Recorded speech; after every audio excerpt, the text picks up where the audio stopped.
नमस्कार, मैं अमित गोदियाल और आप देख रहे हैं उत्तराखंड हलचल। तो इस समय वार्ड नंबर 9 में हम मौजूद हैं और वार्ड नंबर 9 में एक बड़ा रोमांचक मुकाबला होने जा रहा है। दोनों ही जो राष्ट्रीय पार्टियां हैं उनमें जो दो युवा हैं वो आमने सामने हैं। और सबसे बड़ी बात यहाँ पर है, ये पीछे आप तस्वीर देख रहे होंगे, आपने कुछ दिन पहले एक सोशल मीडिया में वीडियो देखी होगी जिसमें कांग्रेस पे आरोप लगे थे होटल में टिकट बांटने के। वहां पर जो मौजूद थे निशा जी, वो भी आज यहाँ पर मौजूद हैं और भाजपा का दामन उन्होंने थाम लिया है। तो सबसे पहले मैं योगेश भाई से बात कर लेता हूँ। योगेश भाई भी युवा हैं, इससे पहले भी यहाँ के पार्षद रहे हैं।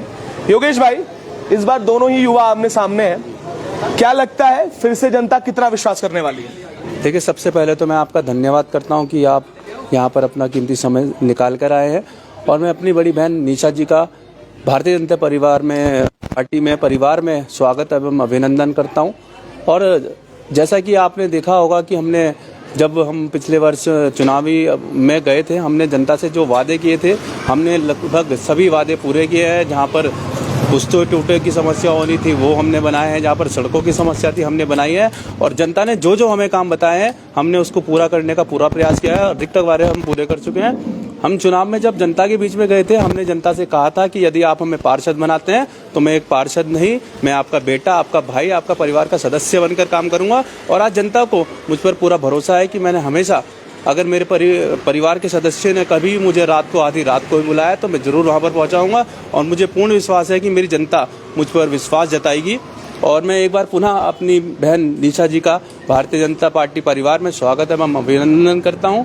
आपने देखा होगा कि भारतीय जनता पार्टी ने, जो हमारी पार्टी है, उन्होंने आरक्षण से अधिक, जो मातृशक्ति को एक क्राइटेरिया होता है, उससे अधिक बढ़ चढ़कर भारतीय जनता पार्टी ने पार्षद प्रत्याशी घोषित किए हैं। और वहीं आपने देखा होगा कि जो कांग्रेस की पार्टी है, हमारी बहन को उन्होंने वहां पर प्रत्याशी बनाया था, लेकिन बाद में उन्होंने उसको चेंज कर दिया। लेकिन हमारी जो सैद्धांतिक जो पार्टी है भारतीय जनता पार्टी, उसका एक हमेशा से ये रहा है कि हम मातृशक्ति को हमेशा आगे लेकर काम करते हैं। और मैं अपनी जनता का धन्यवाद करता हूं कि वो हमेशा मुझ पर विश्वास करती है। समय पर जब भी हमें आवश्यकता पड़ती है वो हमारे साथ कंधे से कंधा मिलाकर चलती भी हैं। तो निशा जी भी हैं और आप सबको फिर से वो दोहरा देता हूं कि ये निशा जी वही है जिसको लेकर पूरा बवाल कांग्रेस में हुआ था और लास्ट मोमेंट पे टिकट की जो बात रही कि टिकट दे दिया गया था, उसके बाद जो सिंबल को लेकर बात हुई। निशा जी, वो भी मैं चाहूंगा कि आप बताइएगा क्योंकि वो भी जरूरी है।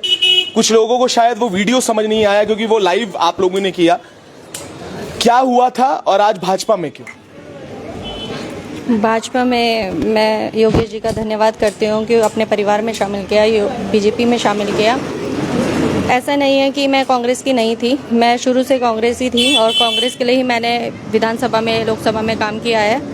और जैसा कि मेहनत के बल पर आगे बढ़ते हैं कैंडिडेट, उसी दम पर मैं आगे बढ़ रही थी और मैंने अपना दावेदारी करी थी। मुझे टिकट दिया गया था और टिकट जब मेरा नाम लिस्ट में आ गया था तो वहाँ पर से धांधलेबाजी शुरू हो गई थी।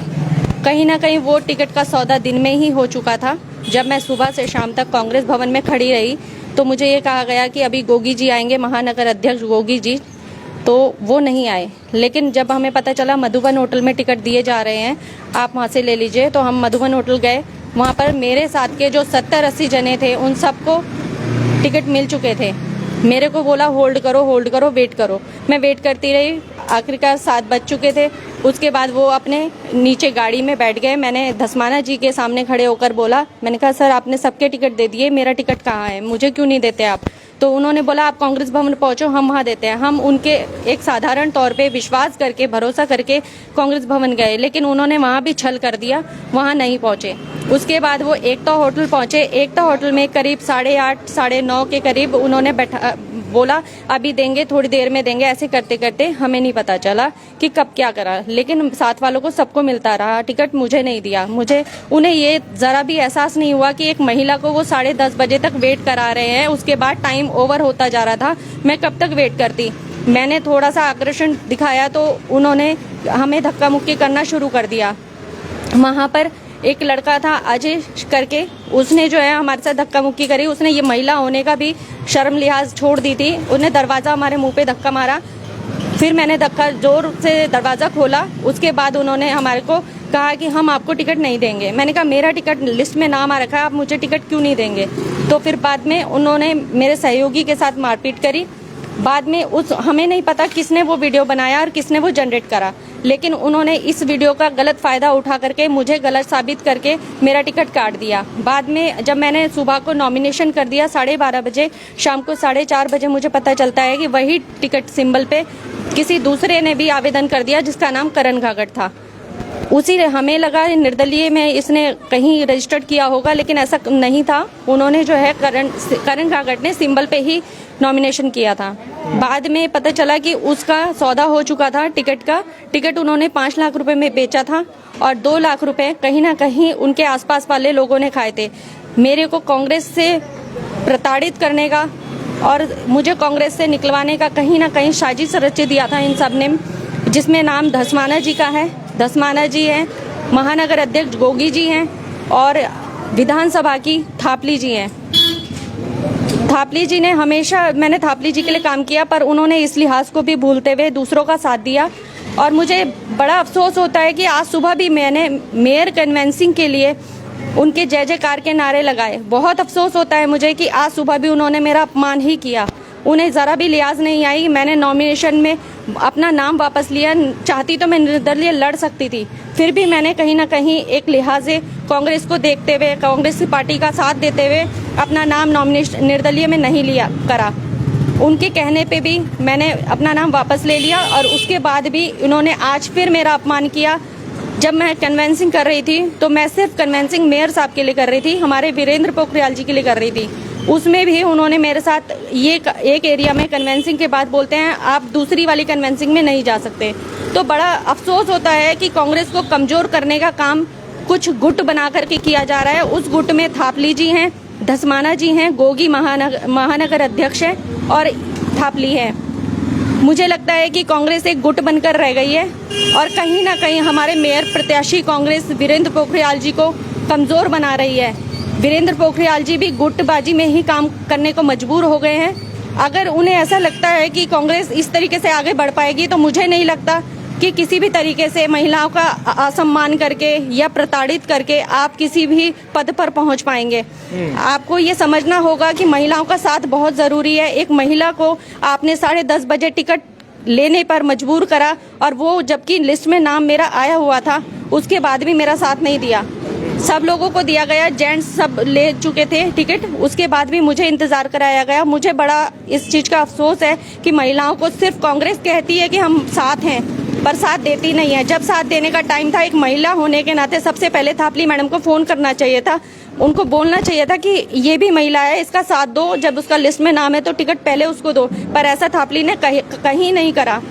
मुझे बड़ा अफसोस है और इसी को देखते हुए मैंने ये आज निश्चय किया है कि मैं बीजेपी का साथ दूंगी और बीजेपी के लिए ही काम करूंगी। ये सबसे बड़ी बात है। देखिए, आज सुबह तक कन्वेंसिंग कर रही थी जो निशा जी हैं और आज फैसला लिया क्योंकि उन्होंने कहा कि प्रताड़ित किया गया कांग्रेस में और जिस तरीके से पूरा प्रकरण उन्होंने बताया। एक सवाल है योगेश भाई, जो करण है वो भी भाजपा में ही थे, भाजपा परिवार में थे, उनके पिताजी भाजपा में रहे लंबे समय से और अब कांग्रेस से उन्हें एक दिन पहले ही टिकट की, जैसे निशा जी ने बताया कि उन्होंने दावेदारी करी, नॉमिनेशन किया कांग्रेस सिंबल से। सवाल यह है कि कितना नुकसान देखते हैं, क्योंकि सवाल देखिए बीजेपी परिवार से थे, तो क्या लगता है कि जो मूव हो पाएंगे वोट, इससे आपको कुछ नुकसान होने वाला, इस तरीके की कुछ बात? देखिए, मुझे ऐसा कुछ नहीं लगता है कि कुछ स्वार्थी लोगों के जाने से भारतीय जनता पार्टी परिवार को कोई सदस्य को फर्क पड़ेगा या फिर मुझे कोई वोटों से फर्क पड़ेगा। देखिए, भारतीय जनता पार्टी एक ऐसी पार्टी है जिसमें निस्वार्थ भाव से काम करने वाले कार्यकर्ताओं के लिए जगह है और जो स्वार्थी लोग हैं वो पार्टी से बाहर ही रहें तो मुझे लगता है बेटर होगा।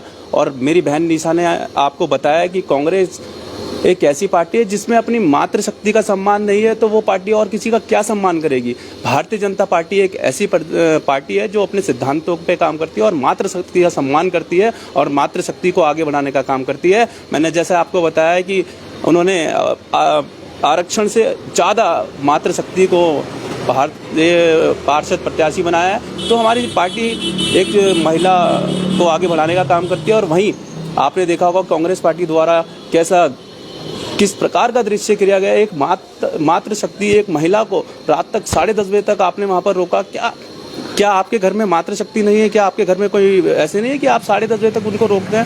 मुझे बहुत अफसोस है, लेकिन अब मैं अपनी बहन निशा जी का भारतीय जनता पार्टी परिवार में स्वागत करता हूं कि आप एक अच्छे सैद्धांतिक संगठन में आ गए। मैं आपका स्वागत करता हूं। मैं आपके उज्जवल भविष्य की कामना करता हूं, जहां पर आपको पूर्ण सम्मान मिलेगा। आप हमारे परिवार के सदस्य, मैं एक बार पुनः आपका यहाँ पर स्वागत एवं अभिनंदन करता हूँ।